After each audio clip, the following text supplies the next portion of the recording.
This is National Native News. I'm Antonia Gonzalez.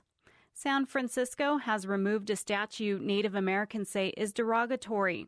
The move comes as nearby Stanford University says it will rename some of its landmarks named after a missionary. Christina Onnested reports. The name, Pioneer Statue, says it all. A cowboy and a missionary stand tall, with a Native American man kneeling at their feet. Indigenous rights activists say it subjugates Native Americans, and San Francisco city officials agree. Video on social media shows the large bronze statue being removed in the dead of night. Native American activist Barbara Mumbi Huerta has been trying to remove the Pioneer statue near San Francisco City Hall for more than 20 years. She says it's about time they stop depicting monsters as heroes. They're perpetuators of genocide.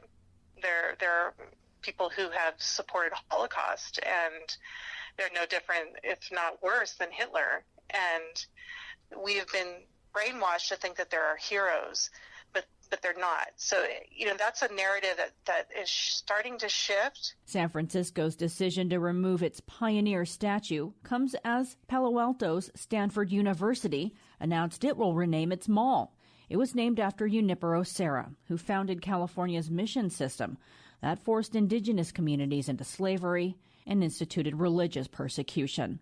And officials at California State University Long Beach say they are no longer using a settler-era mascot, Prospector Pete. They say it's racially insensitive. Christina Onnested, National Native News, California. Oglala Lakota artist Kevin Puyer took a top prize at the Santa Fe Indian Market in New Mexico this year. He entered a belt depicting 8 contemporary Native women involved in arts and activism.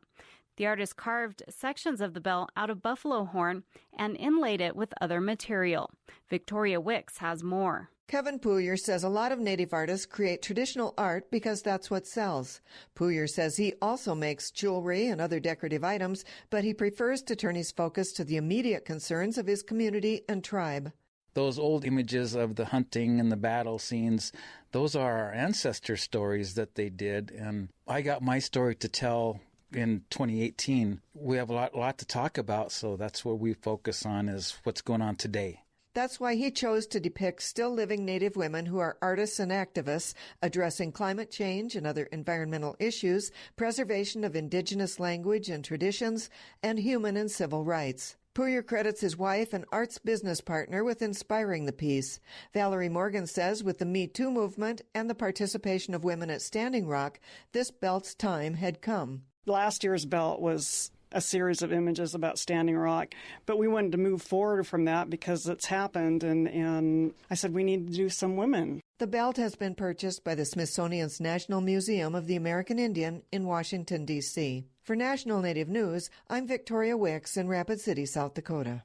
The Associated Press reports some Navajo people who alleged sexual abuse as children in a former Mormon church foster program have filed to dismiss their cases after reaching settlements. More than a dozen allegations against the church were made by Navajo and Crow tribal members. Some cases were recently settled, others last year, and one remains open, according to the AP. The alleged abuse took place in the 1960s and 80s during a program which put Native children in foster homes in Utah, Idaho, and New Mexico. I'm Antonia Gonzalez.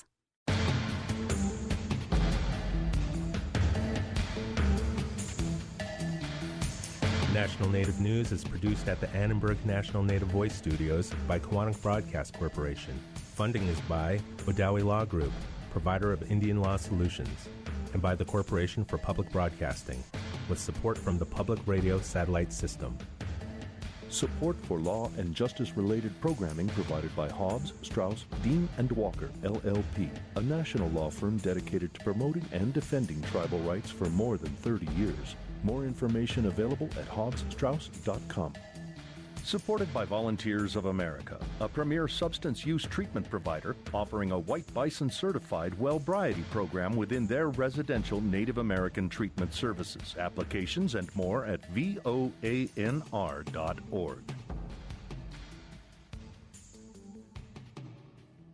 Native Voice One, the Native American Radio Network.